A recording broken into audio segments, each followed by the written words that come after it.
Alright guys, welcome back to the channel. It's Pierre Simple Homebrew. I have Black Rock bag in a box. They've given me 4 bag in a box kits, and I'm going to do one today, which is the pale ale. This bloke here, one pale ale that is I've been looking forward to it, to be honest, because I've got some Cascade hops in the freezer that I want to use, and they're going to be dry hopped into this. It's 100 grams I'm going to pop into here. I'm going to do it in a bag this time. I did it in my hop bong last time, but I'm going to do it in a hop bag this time, or hop sock.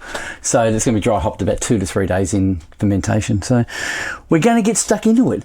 I've got my IPA from Black Rock, which is absolutely beautiful, which is a dry hopped one with what is it, Mosaic and Cascade, I think, or Amarillo and Cascade. That tastes bloody beautiful. It is good.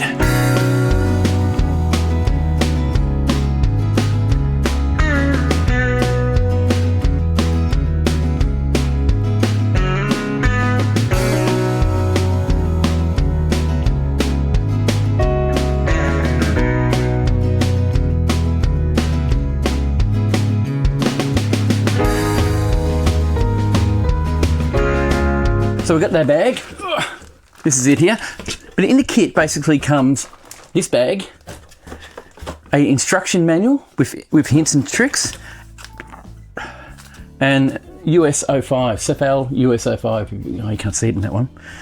And just a box, nice little box. On the back of the box, on there, it's got all the information. It says brew house in a box. If you haven't seen this channel before, I use sanitizer in a bottle. So this is consumption safe sanitizer. The yeast actually likes it. It'll thrive on it and work off it really well. When you ferment, you can eat the sanitizer and it thrives on it. So it actually works with, basically you leave it in your bloody fermenter. You don't have to tip it and clean it out and rinse after. It's a no rinse sanitizer, and the yeast loves it, and it doesn't affect your beer, and it's not harmful to you at all. Whew. I have a Apollo. Apollo seems to be, or is, my favourite. It's just so versatile and easy to work with. It's a King product.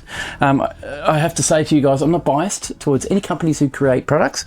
I only like to use products that work. Quickly take a sip of my beer.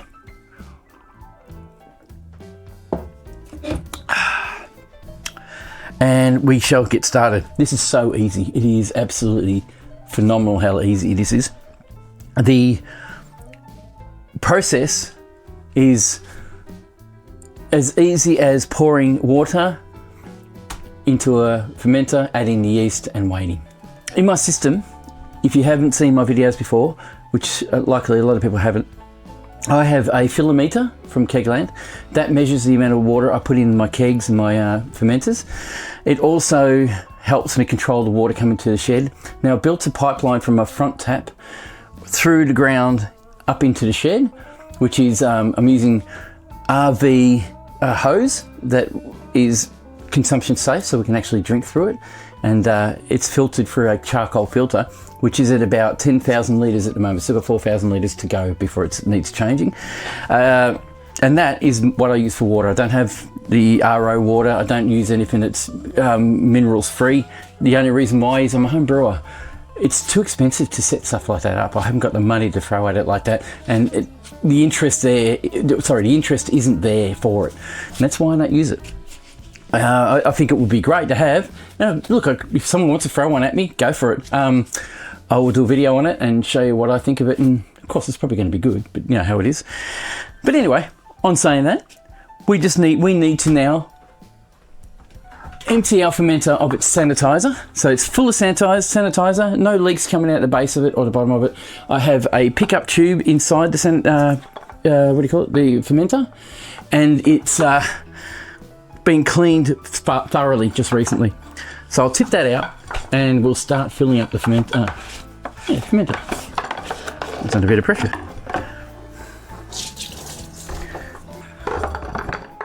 Also, if you're new here, I built this shed myself about 6 years ago. It was suggested by a good friend who's now no longer with us, and it worked out really well. Got myself a shed that's away from the house. It doesn't smell in here. The thing is set up like a little brew room. It's really nice. I like it. It's a stiller shed if anybody's interested in that. Right, my fermenter's empty. I'm going to grab my GoPro camera going to face it down towards where my fermenter is. And hopefully you guys can see what I'm doing here. I think you can. How about that? Right, I'll grab my bag of goods. Now when we open it, there's a little lid in here and there's also a pull tab. So it's got two double protection. So you got a little pull tab on the end. We'll just pull that pull tab out without breaking it. Smell. Ah, it smells good. Just lift the lid out of the way there and pour it in. Now I'm a clumsy bloke, so you're going to have a laugh, I'm sure. Well, this one's a lot thicker. It's because our weather has changed. We've gotten a bit warmer, cooler here now. So things that were once quite liquidy are now without liquid. And you know, one thing I did not do, I didn't sanitize this lid. All right. What I'm going to do now, on the side, there's a graduation line. I put it on myself when I bought this. Just here. I'm just going to fill this up with water, with filtered water. Pardon me. And pour that in as well. I'm not going to keep doing it until this is up to the 23 litre mark. On goes the pump, the filler meter.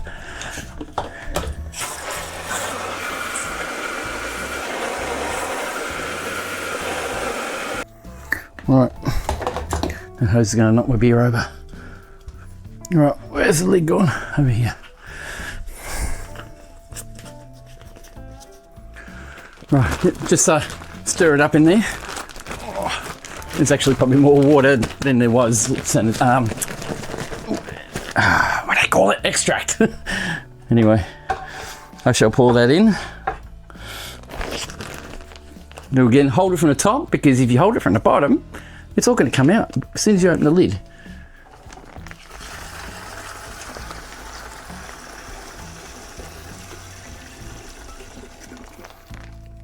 And you probably see that now I've done that. That is actually aerated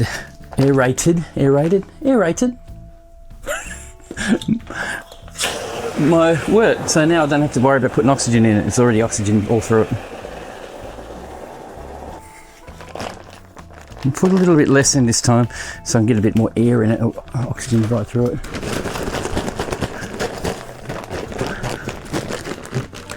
.23 litre mark is about here. So we've got a fair bit to go. Give it a good stir.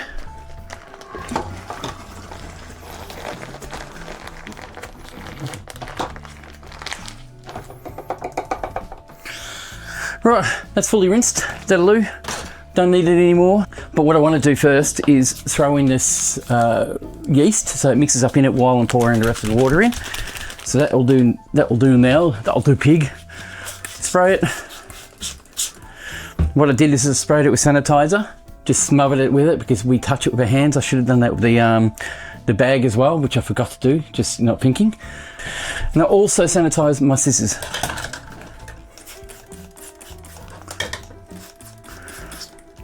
Well, the good thing about no rinse sanitizer like this is like Stella Sand or Star Sand. It needs only about 30 seconds to do the job. No more. You know, people don't. I mean, people say put the yeast in afterwards and sit on top. Sometimes you do that. Some people say rehydrate your yeast. Some people do that as well, which is fine. I don't. I seem to get a good effect out of it regardless.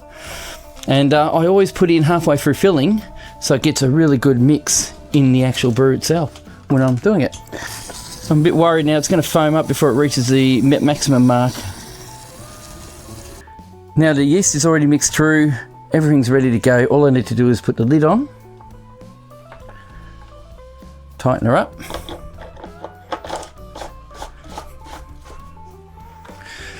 and now the concentrate will be on the bottom, just like that.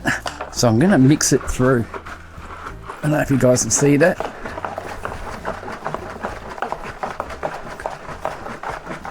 That's what I like about these Apollos is they've got handles on them. Helps you mix everything by hand and throw it around a bit. For me, that is fully oxidized and it's ready to go. take a deep breath because it just woke me up. Anyway, I'm going to put a butterfly valve on it, a pressure valve, so we don't lose pressure. It is pressure fermenting, so I'll pressure ferment that at about 2 psi for about a day or two, and then I will dry hop it in a dry hop sock like this, sanitize that, tie it up, put my Cascade hops, 100 grams. I'll throw that in there, opening the lid of course, and letting oxygen in, which is fine, it's still fermenting, so it'll be okay. And then close the lid and leave it until it's finished fermenting, and then transfer it straight into a keg and we shall try it. Now we're at about 4 days in. The actual fermentation didn't start for a day and a half, and I just had to wait till it started fermenting properly before I started putting this hop bag in. So I boiled the hop bag for about 15 minutes, and then I dropped in 100 grams of Cascade, and then promptly dropped it into this nice, beautiful looking fermenter. Alright guys, we're back in the shed, and the fermentation is finished. It took a while. It actually fermented for 2.5 weeks, then I cold crashed it for 3 days, just in case I have a problem with blockages like the last video. But today I'm here to taste it, going to try it out, and I've also done a gravity check. It's about 1012. It fermented down to 1012 from, what was it, 1.056 or something it was meant to be. Can't remember now. It fermented down to 1012, 1.012, which is pretty good for my liking. Gives me a reading of, I can't remember what the first gravity was. Yeah, it's going well. So now I'm going to try it and give you an insight on what happened. I left it in my house to keep it at about 20 degrees Celsius, and it sat there around about 20 degrees. Sometimes it dropped a bit lower because overnight we turn our heaters off and turn them back on in the morning. So the temperature would drop to 16 degrees and then bring it back up to about 20 degrees again. So a 4 degrees fluctuation in temperature. One morning, and now remember, I put my fermenters always with a jacket on. I always put a cover on it, an insulated woolen, an insulated jacket, and cover it all up to keep it light out and to keep it at more of a steady temperature. But this time I didn't. I actually left it uncovered in my house in the light, just to see what would happen, and hopefully the results come out great. One morning I got up and my wife had opened the blinds in the kitchen and the sun just smeared the actual fermenter, and I walked out and went, oh my god, that's going to kill it. And we'll find out. This is the result. It is mildly carbonated at the moment, natural carbonation. I'll put a little bit more in to make it a bit more carbonated, but it doesn't need much. I'm getting a wheaty smell, and it's a really clean smell. It smells great. It's better than I thought it would be. A little bit darker than I thought it would be, but that could be because I let light in. But normally oxidization does that, but it's not oxidized at all. Yeah, it smells really good. It smells like beer. Can't smell the Cascade hops, I have to say. Or maybe that's what I am smelling. It's not overly powerful. I have had a cold, so I haven't been well. So that could be one of the reasons why it doesn't smell exactly what it should. But it definitely smells like beer. It doesn't smell yeasty or anything like that. It smells like it's fermented down perfectly. Okay, let's try it. Oh, alright, it's got a bit of a smoky taste to it. Bitter taste on the tongue, tip of the tongue. It's got I have had beers from brewers like this, so it's an IPA, isn't it? It's not the IPA I'm used to. It's a bit dirtier tasting. And that could be because I left it in the light and did what I did. Should have fermented it at a controlled temperature. Next one will do. I also shook it up. I learned something from this brew. These bags are great. You really do need to mix them in warm water or hot water to dissolve it properly, because it sits on the bottom of the fermenter after it settles, and luckily the yeast did eat it away, but sometimes it won't. So just so you know. Yeah, it's good. That's a tasty beer. It's very, very palatable. If you're having a party, can't taste the hops. Hops aren't really present. Maybe that's what I am tasting. Cascade hops that have been in the freezer for a long time lost their flavour. That's probably what it is. And I'm sure you guys out there will correct me. I'm probably wrong, but yeah, can't taste the hops at all. Unfortunately, would have loved to be able to, but it's not bad. It's a good beer. Very, very nice. Not the best, and that's probably because of me. Next time I'll brew it without hops or fresh hops. I'll try fresh hops next time. I do, however, have 2 more beers to brew from these guys, so look out for them. They're going to be much more professionally done. We've got a lager happening. The lager is starting today. I'm going to start brewing it. It's going to take 3 to 6 weeks to make. Lagering needs time. It needs to be brewed at about 12 degrees Celsius, so I'm going to do that in a controlled temperatured fridge that I've got. And I'm going to crafted hazy that's coming up as well.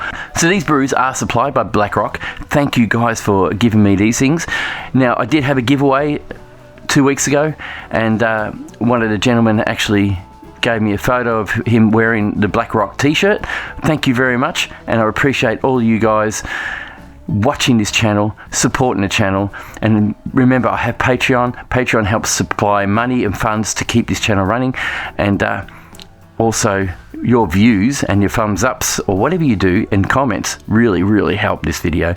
Guys, thanks for watching, thanks for subscribing, thank you for being part of this channel, and we'll see you in the next brew. Cheers.